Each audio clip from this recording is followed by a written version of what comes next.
Joy Hind my dear all student.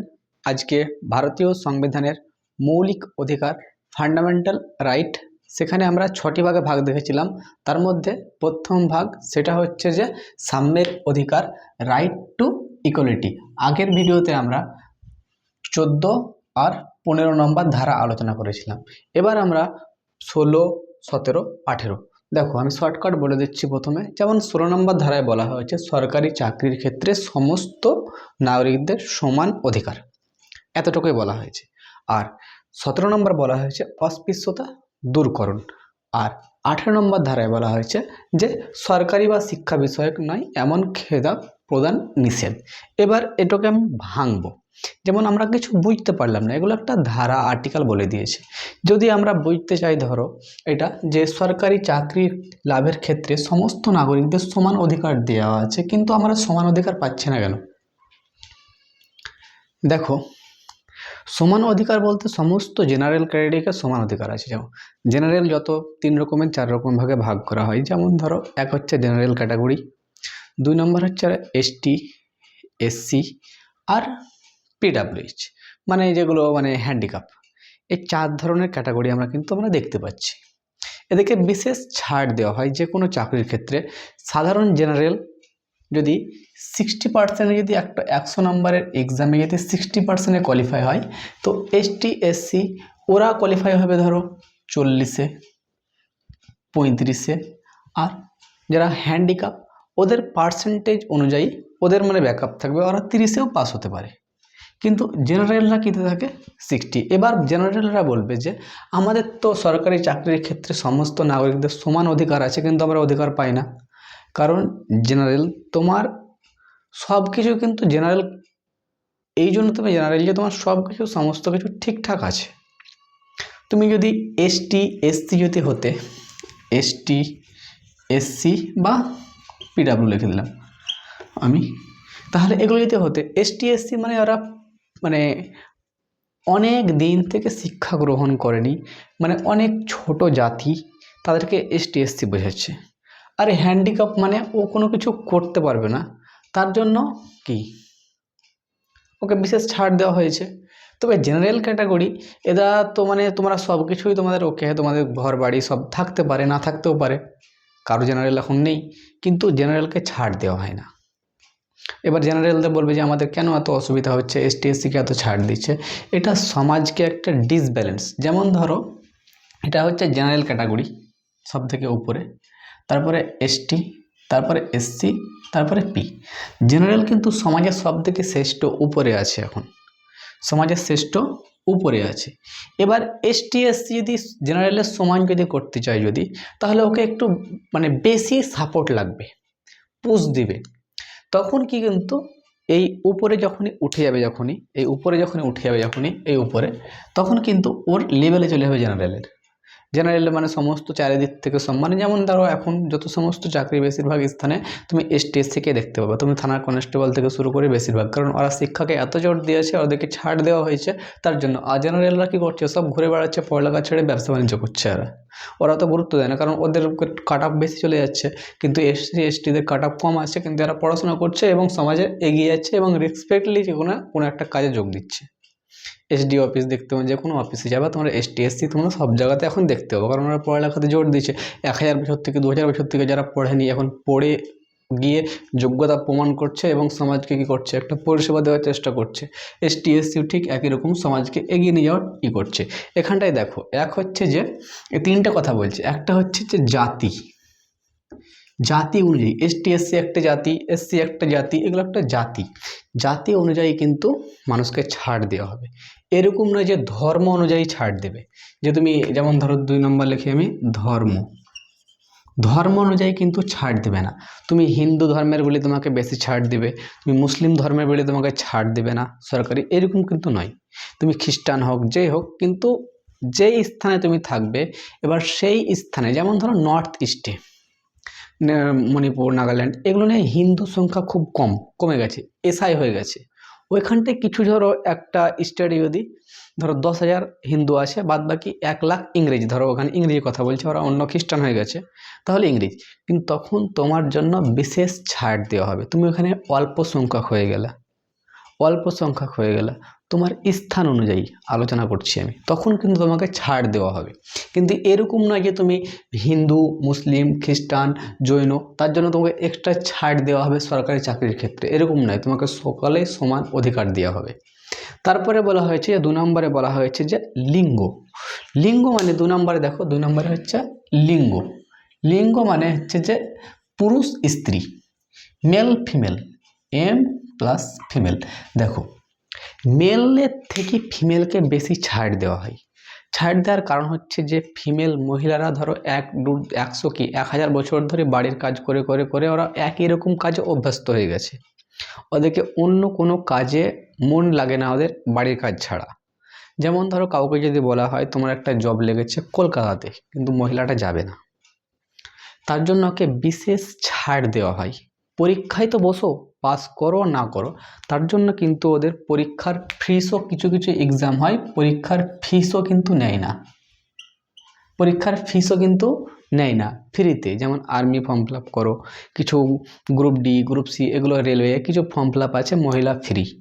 তখন তুমি বলবে যে ছেলে মেয়ের সঙ্গে সরকারি চাকরির সমান সুযোগ সুবিধা হয় না, তুমি ফর্ম ফিল আপ করতে আবার রেলের একটা 500 টাকা লাগবে, সেখানে মহিলারটা ফ্রি হয়ে যাচ্ছে।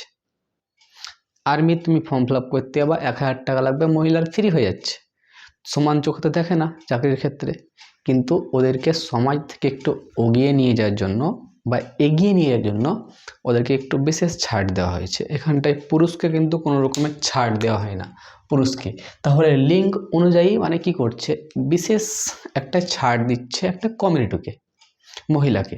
কারণ মহিলা ধরো 1000 পোস্ট আছে, তার মধ্যে 100 পোস্ট, 1000 কোনো পোস্ট হলো, ধরো 1000 কোনো একটা আর্মির পোস্ট হলো 1000, এখানে 100টা মহিলার ওরা রিজার্ভ করে দিয়েছে। এবার এই 100টা তো রিজার্ভ যখন করে তখন তো পাস করাতে হবে, তখন সরকার কী করবে, এই বলবে যে যত মহিলা ফিমেল ক্যান্ডিডেট থাকবে এদের অ্যাপ্লিকেশানে কোনো ফিস লাগবে না, আর বাদ বাকি 900 এদের থেকে 10 টাকা করে বাড়ান দেবে, ফিস নিয়ে নেবে এদের কাছ থেকে, ওদেরকে আগে আসার জন্য বলছে। দুটা ভাষা বলতে বললাম। 3 নম্বর ভাষা দেখো, 3 নম্বর ভাষা বলছে স্থান অনুযায়ী। কি স্থান, তাহলে এখানটায় মেল ফিমেলকে বেশি গুরুত্ব দেয়, আর একটা হচ্ছে যে স্থান। 3 নাম্বার হচ্ছে স্থান। স্থান অনুযায়ী তুমি আগে বললাম, যেমন ধরো তুমি নর্থ ইস্টে যদি যাও, নাগাল্যান্ডে, ওখানে কিন্তু সবাই এসআই ধর্ম মানে এসআই ধর্ম গ্রহণ করে আছে, ওইখানটায় কিন্তু হিন্দু মুসলিম কম, ওখানে হিন্দু মুসলিম অল্প সংখ্যক, হিন্দু মুসলিম অল্প সংখ্যক, হিন্দু মুসলিম হচ্ছে অল্প সংখ্যক। ওইখানে ধরো মনে করো যে 1 লাখ এসআই আছে, আর হিন্দু মুসলিম 5000 থেকে, হিন্দু 5000 প্লাস মুসলিম 5000, 5কে মানে 5000। এবার যদি কোনো ফর্ম ফিল আপ যদি বার হয়, তো এরাই তো সব ঢুকে যাবে। ধরো একটা নাগাল্যান্ডে কোনো অফিসিয়াল একটা ফর্ম ফিল আপ যদি ছাড়লো, এরাই সব এসআই সব ঢুকে যাবে, এরা কিন্তু চান্সই পাবে না। তার জন্য কি করবে সরকার, বলবে যে সরকারি চাকরির ক্ষেত্রে সকলকে নাগরিকদের সমান অধিকার দিয়েছে ঠিকই, কিন্তু এই নাগাল্যান্ডের এখানটায় হিন্দু আছে, মুসলিম আছে, জৈন আছে, খ্রিস্টান, যত রকম যা আছে, এরা এখানটা অল্প সংখ্যক, এদের জন্য একটা এক্সট্রা কোটা দেওয়া হবে, এবং সেই কোটা পূরণে হিন্দু মুসলমান রাখা হবে। এখানটা কিন্তু কোনো এসআই বলতে পারবে না যে আমার সরকারি সকল ক্ষেত্রে সমান অধিকার, ওদেরকে কেন এক্সট্রা ছাড় দিচ্ছ। যেমন ধরো ওয়েস্ট বেঙ্গলে মুসলিমকে একটু এক্সট্রা ছাড় দেওয়া হয়েছিল, মুসলিম অল্প সংখ্যক এখানে ডাটা অনুযায়ী। যেমন ধরো উত্তরপ্রদেশে মুসলিম অল্প সংখ্যক এক্সট্রা ছাড় দেওয়া হয়েছে, ওখানে কোনো হিন্দুকে ছাড় দেবে না কিছু, কারণ হিন্দু অ্যাভেলেবেল। ওইগুলোই চলে যাবে গোয়াতে, তামিলনাড়ুতে, যেখানটায় মুসলিম কম, এসআই কম, খ্রিস্টান কম, ওদের জন্য এক্সট্রা কোটা থাকবে। এরকমভাবে কিন্তু এটা লাগু করা হয়েছে। কিন্তু বর্তমানে এই জাতি, লিঙ্গ, এই স্থানকে বাদ দিয়ে পার্টি, যে কোনো পার্টির তুমি কর্মকর্তা হয়ে যাওয়া, তোমার জন্য এক্সট্রা একটা ছাড় দেওয়া হবে। এইখানে কিন্তু 2 নম্বরই হচ্ছে, এইটা কিন্তু ঠিক নয়। তো যে কোনো পার্টি হবে, তখন তুমি কিন্তু এটা সরকারি চাকরির ক্ষেত্রে এটা কিন্তু মিসইউজ হচ্ছে, তখন তুমি এটা প্রয়োগ করতে পারো, তোমার মৌলিক অধিকার আছে। তুমি বা তোমার যখনই এইসব জিনিসগুলো তুমি বুঝতে লাগবে বা শিখতে লাগবে, তখন তুমি যে কোনো জিনিস সহজে আইডেন্টিফিকেশন করতে পারবে, যে এ ব্যক্তি ABCD পার্টি করতো, এইখানে চাকরি করছে, কিছু জানে না হয়তো, তখন তুমি ওর ব্যাপারে অ্যাকশান নিতে পারবে, যে কোনো ব্যাপারে। তুমি ডাইরেক্ট এই ক্ষেত্রে এই আর্টিকেল 16 প্রয়োগ করে হাইকোর্ট, সুপ্রিম কোর্ট কী হয়ে যেতে হয় পরে বলবো, কিন্তু এই সরকারি চাকরির ক্ষেত্রে যে সমস্ত নাগরিকদের সমান বেতন, হয়তো তুমি ও মাধ্যমিক ফেল করে তুমি জানো, কিন্তু বি পার্টি করছেও, তার জন্য কিন্তু ওকে ওই চেয়ারে বসিয়ে দিয়েছে। তুমি জানো তোমার সঙ্গে সব কিছু, কিন্তু কারেন্টলি প্রুফ লাগবে। এরকম যে কোনো বিনা প্রুফে তুমি কিছু করতে পারবে না। তো তিনটি কথা মনে রাখবে সব থেকে বেশি। একটি হচ্ছে জাতি, লিঙ্গ আর স্থান। লিঙ্গতে হচ্ছে মহিলাকে বেশি ছাড় দেওয়া হয়, স্থানে যে কোনো স্থানে কম সংখ্যক মানুষকে তোমার ছাড় দেওয়া হবে, আর জাতিতে এসটি এসসি। কিন্তু ধর্মের কোনো স্থান নাই এখানটায়, যে ধর্ম বলে ছাড় দেবে এরকম না। কিন্তু এখন কি হয়েছে, পার্টি যে কোনো পার্টি হোক, এ হোক, বি হোক, সি হোক, এ কার্যকর্মকর্তা, এবং তারা কি করে যে নিজের ইচ্ছা মতো যাকে বসিয়ে দেয় কন্ট্রাকচুয়ালে। প্রথমে কন্ট্রাকচুয়ালে রাখে, কন্ট্রাক্ট এগ্রিমেন্ট করে, 10 বছর পর পারমানেন্ট করে দেয়। এরকমভাবে কিন্তু এখন চলছে। এগুলো পড়া মানে তুমি একটু নলেজ বাড়া। তারপরে দেখো আমি এবার 17 নম্বর দেখবো, যে হচ্ছে অস্পৃশ্যতা দূরকরণ। অস্পৃশ্যতা দূরকরণ মানে এটা বাংলা মানে আমরা ঠিকভাবে বুঝতে পারি না। এটা হচ্ছে একবারে গাঢ় বাংলা, মানে একবারে পিওর বাংলা।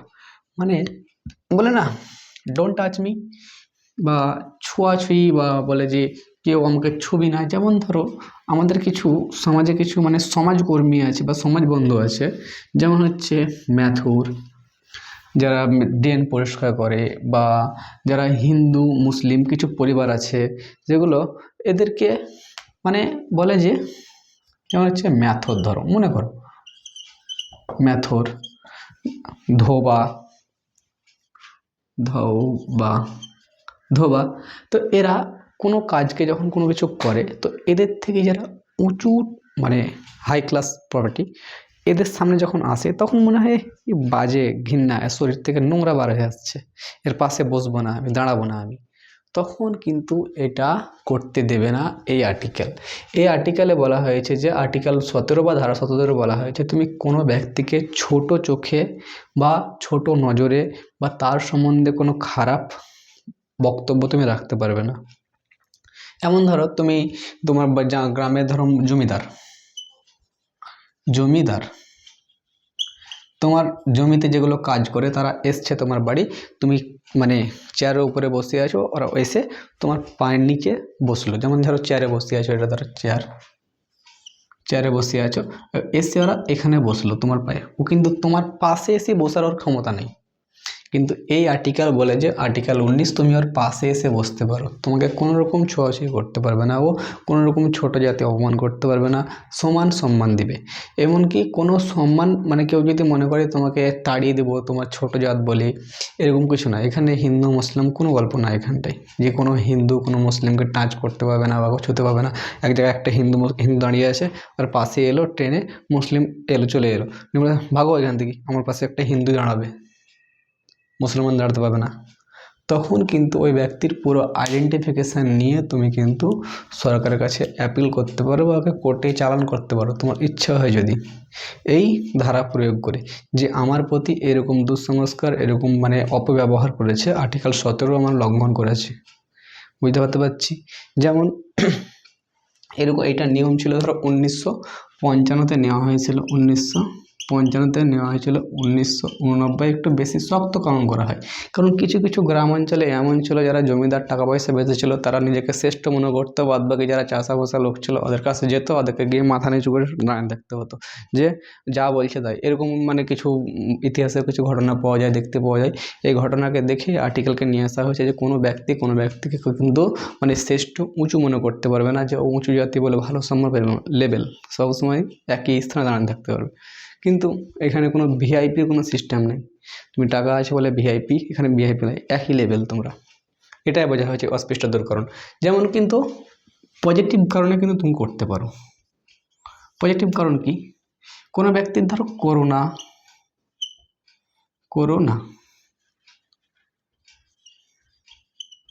করোনা হয়েছে, বা বসন্ত হয়েছে, গুটি বসন্ত হয়েছে, তো এই ব্যক্তিকে তুমি এলো তোমার পাশে দাঁড়িয়ে আছে, এ বলছে ভাই তোমার করোনা হয়েছে বা গুটি বসন্ত হয়েছে বা জ্বর হয়েছে, একটু সরে যাও আমার কাছ থেকে, ডিস্টেন্স মেনটেন্স করো। তখন কিন্তু পজিটিভ ডিসক্রিমিনেশনে করতে পারবে। এরকম না যে তুমি কোনো কিছু না ঠিকভাবে আসে, পরিষ্কার পরিচ্ছন্ন আছে, ওকে তাড়িয়ে দেবে তুমি, অন্য জাতির বলি, অন্য কাজ করে বলি, তোমার লেভেল, তুমি ব্যাংকের কাজ করো, তোমার পাশে ব্যাংকেরই মানে তোমার সমকলিক দাঁড়াতে পারবে এরকম নয়। এসে চাষে একটা জামা কাপড় লেবার এসে তোমার পাশে দাঁড়াতে পারবে, সে বাস ট্রেন যেখানে স্থানে হোক। কিন্তু পজিটিভ ডিসক্রিমিনেশন, তুমি যদি কোনো ওর কাছ থেকে কিছু দেখে অসুবিধা হয়, হাত পা কেটে আছে, রক্ত পড়ছে বা কোনো কিছু অসুবিধা হয়, তো পজিটিভ ডিসক্রিমিনেশনের জন্য কিন্তু ওকে বলতে পারো, রিকোয়েস্ট করতে পারো, এমনকি সরকারও কিছু কড়া পদক্ষেপ নিতে পারে। যেমন একটা আমরা দেখতে পাই যে লকডাউন, করোনা ভাইরাস, পদক্ষেপ নিয়েছিল সরকার, একে অপরের কাছ থেকে ডিস্টেন্স মেনটেন করতে দেওয়া হয়েছিল, তার থেকে বেশি কিছু নয়। এটাই মনে রাখো যে পজিটিভ ডিসক্রিমিনেশন। এবার দেখো যেটা হচ্ছে মেন হচ্ছে যে সরকারি শিক্ষা বিষয়ে এখানে সরকারি খেতাব প্রদান নিষেধ। এটা মানে হচ্ছে আগের থেকে দেখো, মানে আগে ছিল অনেক উপাধি ছিল,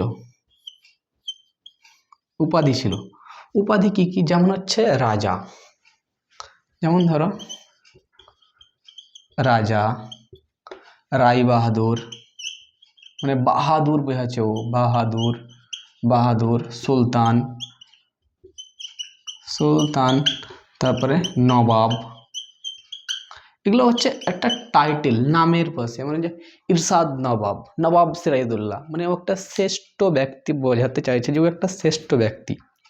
ভারত যখন স্বাধীন হয়, যখন সংবিধান লেখা হয়, তখনই বলে দেওয়া হয় যে আর্টিকেল 18, তখনই বলে দেওয়া হয় যে এই সব যত টাইটেল আছে, মহারাজ, শেরশাহ সূরি, শের বাহাদুর, শের মোহাম্মদ, যত রকম মানে নামের আগে লাগাও, এই সব ভয়ানক টাইটেলগুলা তোমাকে বাদ দিতে হবে।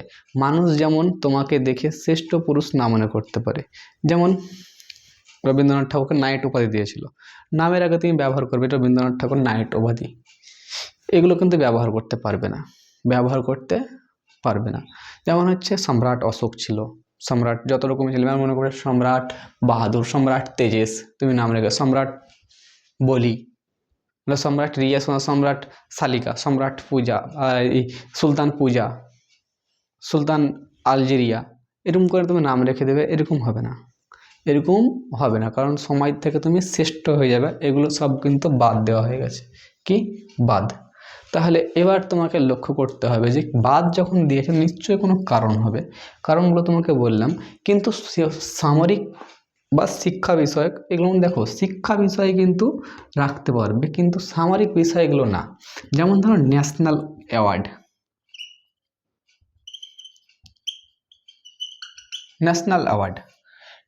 অ্যাওয়ার্ড যেমন হচ্ছে তোমাকে যদি কোনো ভারতরত্ন তোমাকে যদি কোনোদিন দিয়ে দেয়, ভারত তো অনেকগুলো অ্যাওয়ার্ড আছে, অনেক ব্যক্তি পেয়েছে, তোমার নামের আগে কোনো সময় কিন্তু ব্যবহার করতে পারবে না ন্যাশনাল অ্যাওয়ার্ড, সে ভারতরত্ন। তুমি লিখবে তোমার নামের আগে ভারতরত্ন শেরশাহ, ভারতরত্ন শাহজাহান, মানে তুমি সমাজ থেকে কি একটু শ্রেষ্ঠ হতে চাইছো, কিন্তু শ্রেষ্ঠ হতে তুমি সমাজ থেকে পারবে না। এটা কিন্তু ন্যাশনাল অ্যাওয়ার্ড তোমার নামের আগে কিন্তু ব্যবহার করতে পারবে না। দেখো নামের আগে কিন্তু ব্যবহার করতে পারবে না, কিন্তু এডুকেশানে কিন্তু তুমি ব্যবহার করতে পারবে। যেমন ধরো তুমি পড়াশোনা করে ডাক্তার হয়েছে, ধরো ডাক্তার, ডাক্তার, ইঞ্জিনিয়ার, ধরো যে সমস্ত পেশা আছে, তুমি ক্রিকেটার, যে কোনো যা হয়েছিল, প্রফেসরের পিআর লেখে, এগুলো লেখে, কিন্তু এগুলো তুমি নামের আগে তুমি কিন্তু ব্যবহার করতে পারবে। যেমন ধরো তুমি ডক্টর রাহুল কুমার, ইঞ্জিনিয়ার সুরজ দে, তারপরে প্রফেসর দেবনাথ ঘোষ, এগুলো কিন্তু তুমি নামের আগে ব্যবহার করতে পারবে, কারণ এগুলো তোমার কি মানে তোমার জ্ঞানকে বোঝায়, তোমার ব্যক্তিত্ব কোনো কিছু নাই, তোমার কাছে যে পড়াশোনা করে জ্ঞান অর্জন করেছো সেটাই তোমার বোঝানো হয়েছে। কিন্তু যেগুলো দেখেছিলাম রাজা, সুলতান, নবাব, ওরা কিন্তু ব্যক্তিত্ব, ওরা বংশ পরস্পর কিন্তু পেয়ে গেছে, ও কিছু না করলেও পাবে, শুধু ওর ফ্যামিলিতে জন্ম হয়ে গেছে মানে নবাব টাইটেল পেয়ে গেছে। কিন্তু এই ফ্যামিলিতে এরকম নয় যে এডুকেশনে তুমি যে ডাক্তারের বাড়িতে জন্মগ্রহণ করেছিল, ডক্টরের বেটা নবাব বললাম, রাহুল বললাম রাহুলের বেটা কালু ভুঞ্জে বেটা কালু ডাক্তার, এরকম নয়, ওকেও সে শুরু থেকে 1 2 থেকে পড়তে হবে, নিয়ে ডাক্তারের উপাধি মানে টাইটেল নিতে হবে। সে একই ইঞ্জিনিয়ারিং ক্ষেত্রেও প্রফেসরের ক্ষেত্রেও তোমার এই জ্ঞানকে, নলেজকে কিন্তু বোঝানো হচ্ছে যে তুমি রাখতে পারো, এইসব মানে উপাধিগুলো তুমি রাখতে পারো। আরেকটা হচ্ছে যে যে সমস্ত ন্যাশনাল অ্যাওয়ার্ড তুমি পাবে, কিন্তু ইন্টারন্যাশনাল অ্যাওয়ার্ড যদি তুমি কোনোদিন পাও, যেমন পাকিস্তান থেকে বা বাংলাদেশ থেকে বা থাইল্যান্ড থেকে বা আমেরিকা থেকে, তখন কিন্তু তুমি ডাইরেক্ট এই ন্যাশনাল অ্যাওয়ার্ডটা কিন্তু নিতে পারবে না। তখন কিন্তু রাষ্ট্রপতির একটা অনুমতির প্রয়োজন। রাষ্ট্রপতি যদি অনুমতি দেয় তখন কিন্তু এইসব অ্যাওয়ার্ডগুলো নিতে পারবে। কিন্তু এরকম দেশের মধ্যে যে কোনো অ্যাওয়ার্ড তুমি কিন্তু নিতে পারবে। তো আমাদের আলোচনা ছিল যে 16, 17, 18। আর এর আগে দেখেছিলাম আমরা শর্টকাটে, আমি এইটুতে লিখে বুঝিয়ে দিচ্ছি। যেমন হচ্ছে 14 নম্বর ধারায় বলা হয়েছিল যে আইনের চোখে সকলেই সমান। আইনের চোখে কি সকলেই সমান। তারপরে 15 নম্বর ধারায় বলা হলো যে বর্ণ, স্ত্রী পুরুষ বর্ণ যত রকমের আছে লিঙ্গ সবাই কিন্তু সমান। সবাই কি সমান, সমান। তারপরে আমি দেখো এখানটায় সরকারি চাকরির ক্ষেত্রে 17 নম্বরে 16 নম্বরে সবাই বলছে সমান। তারপরে বলছে যে অস্পৃশ্যতা মানে, অস্পৃশ্য মানে ছোঁয়াছুঁয়ি, 17তে কিন্তু সবাই সমান। 18তে কি বলছে দেখো, 18তে বললে যে সামরিক শিক্ষা বিষয়ে 1, 18তে কিন্তু সবাই সমান। এখানটায় রাইট টু ইকুয়ালিটিতে বোঝানো হয়েছে যে একটাই, যে ও সাম্যের অধিকার মানে হচ্ছে রাইট টু ইকুয়ালিটি মানে সবকে সাম্য, মানে সবকে সমানভাবে করানো। তাহলে এই যত 6টা আর্টিকেল দেখলাম আমি, 6টা আর্টিকেল এই কিন্তু এটা মনে রাখবে। আর্টিকেল 14তে বলা হয়েছে আইনের চোখে সকলেই সমান। আর্টিকেল 15তে বলা আছে স্ত্রী পুরুষ বর্ণ সবাই সমান। আর্টিকেল 16তে বলা হয়েছে যে সরকারি চাকরির ক্ষেত্রে সকলেই সমান। আর 17তে বলা হয়েছে অস্পৃশ্যকারিতা দূরকরণ। 18তে বলা হয়েছে যে সামরিক শিক্ষা বিষয়ক নয়, এরকম উপাধিকরণ নয়। যদি শর্টকাটে 18তে মাত্র না বলে উপাধিকরণ মানে প্রতিবন্ধন বা উপাধিকরণ বাদ দেওয়া হয়েছে। 18টা পর্যন্ত কমপ্লিট। এরপরে আমরা নেক্সট যেটা পড়বো সেটা হচ্ছে যে টপিকে যেটা আসে সেটা হচ্ছে যে রাইট টু ফ্রিডম। আমরা সংবিধানে কী কী করতে পারি বা ভারতে কত স্থান আমরা ঘুরতে পারি, চলতে পারি, আমরা নেক্সট ভিডিওতে আমরা কিন্তু আলোচনা করব ভালোভাবে। এতক্ষণ পর্যন্ত থাকলো। জয় হিন্দ।